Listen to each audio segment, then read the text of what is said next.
عزیزان محترم برادران اسلام، حدیث مبارکہ کا ایک حصہ میں نے آپ کے سامنے تلاوت کیا ہے۔ یہ پوری حدیث جو کہ حضرت ابو ہریرہ رضی اللہ تعالیٰ عنہ سے روایت ہے، فرماتے ہیں کہ آپ صلی اللہ علیہ وسلم نے ارشاد فرمایا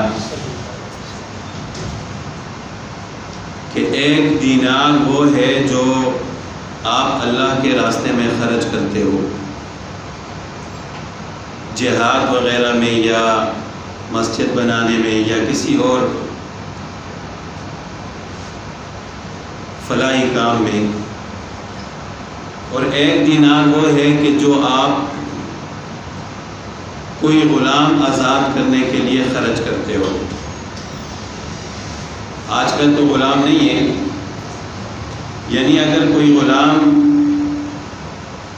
آزاد ہونا چاہتا ہے اور آپ اس کو خرید کر آزاد کر دیتے ہو تو یہ بھی بڑا اجر والا کام ہے۔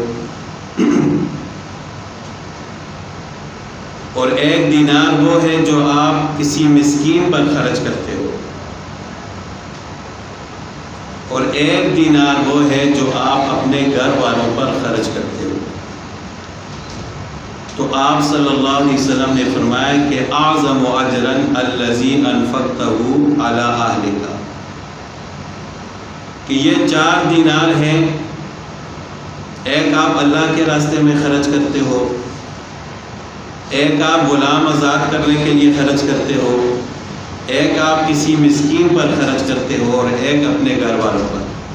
تو آپ صلی اللہ علیہ وسلم نے فرمایا کہ ان 4 میں سے سب سے زیادہ اجر اور ثواب اس دینار کا ہے جو آپ اپنے گھر والوں پر خرچ کرتے ہو۔ یعنی انسان جو اپنے گھر والوں پر خرچ کرتا ہے یہ بھی اس کے لیے اجر و ثواب کا باعث ہے۔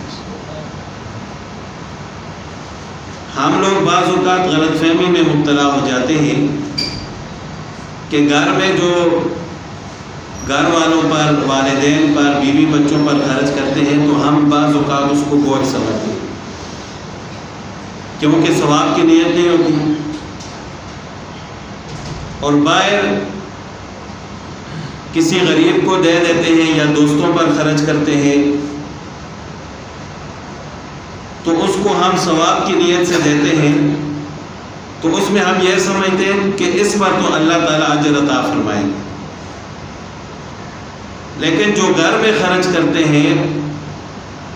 اس طرف ہماری توجہ نہیں جاتی کہ اس پر بھی اللہ تعالیٰ ہمیں اجر عطا فرمائیں گے۔ یعنی جو انسان کے ماتحت لوگ ہیں ان پر خرچ کرنے کا ثواب زیادہ ہے۔ کئی موقعوں پر دیکھنے کا موقع ملا ہے کہ ایک فیکٹری کے مالک ہیں، کوئی بھی اس طرح ہو سکتا ہے، فیکٹری کی مثال میں اس وجہ سے دے رہا ہوں کہ میں نے اپنی آنکھوں سے دیکھا ہے، وہ اپنے مزدور کی تنخواہ بڑھانے میں کنجوسی کرتے ہیں کہ اگر 1000-2000 اس کو زیادہ دے دیا تو یعنی پتہ نہیں کیا سوچتے ہیں کہ ہم غریب ہو جائیں گے۔ لیکن رمضان میں وہی لوگ دسترخوان بچھا دیتے ہیں، بھائی لاکھوں کروڑوں روپے خرچ کرتے ہیں، تو اس طرف ان کا ذہن نہیں جاتا کہ جو ہمارے ماتحت ہیں، جو ہمیں کما کر دیتے ہیں، جن کا ہمارے اوپر حق ہے کہ ہم ان کو خوشحال کریں، وہ ہمارے لیے دعا کریں گے، ان کے لیے تو 1000-2000 دینا بھی بڑا مشکل ہوتا ہے۔ لیکن باہر اگر کوئی زکوٰۃ مانگنے والا آتا ہے یا رمضان میں کسی کو افطاری کرانی ہوتی ہے، وہ بھی بڑا ثواب کا کام ہے، میں یہ نہیں کہتا کہ نہیں کرنا چاہیے، لیکن اس میں ایک دوسرے سے آگے بڑھنے کی کوشش کرتے ہیں۔ اس کی بنیادی وجہ یہ ہے کہ وہ اس کو ثواب ہی نہیں سمجھتے کہ بے شک اپنی فیکٹری کا مزدور کسی دوسرے کے سامنے ہاتھ پھیلائے اس پر وہ راضی ہیں، لیکن اس کو خوشحال کرنے کے بجائے وہ دوسروں پر خرچ کرے گا۔ تو یہی حال ہم سب کا ہے اپنے گھر میں. اگر کوئی فیکٹری کا مالک نہیں ہے تو کم از کم اپنے گھر میں تو وہ گھر کا سربراہ ہے. تو گھر والوں پر خرچ کرنے پر اللہ تعالیٰ اس کو زیادہ ثواب عطا فرماتے ہیں بنسبت گھر سے باہر خرچ کرنے کے. چاہے وہ کسی مسکین پر خرچ کرے، اللہ کے راستے میں خرچ کرے، کسی غلام کو آزاد کرنے پر خرچ کرے. صرف اپنا زاویہ نگاہ بدلنے کی ضرورت ہے.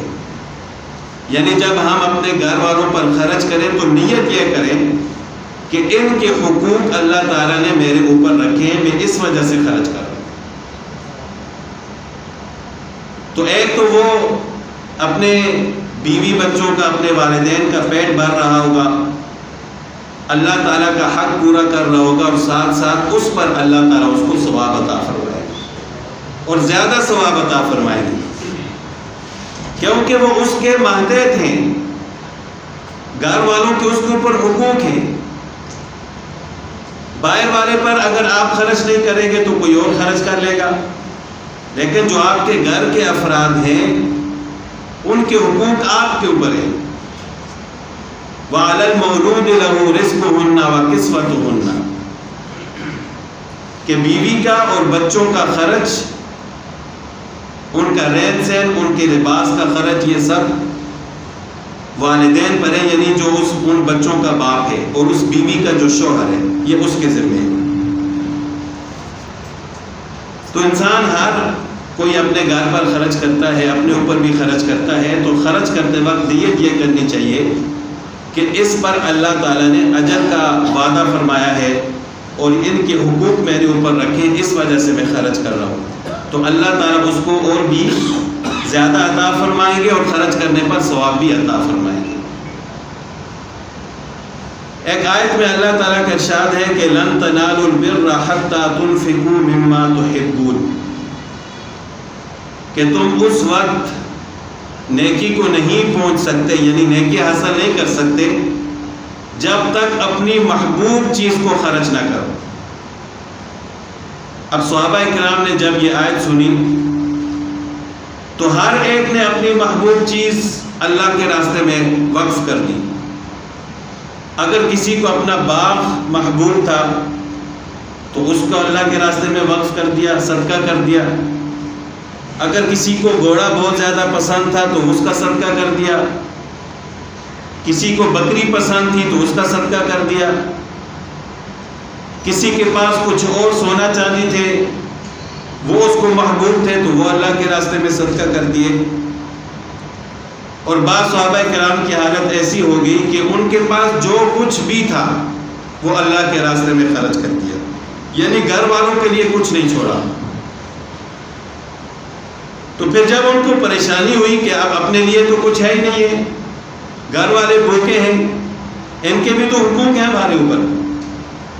تو پھر انہوں نے رسول اللہ صلی اللہ علیہ وسلم سے پوچھا کہ کیا اس طرح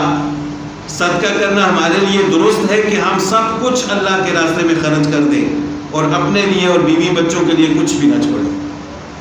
تو اس پر اللہ تعالیٰ نے یہ آیت نازل فرمائی کہ یسألونک ماذا ینفقون،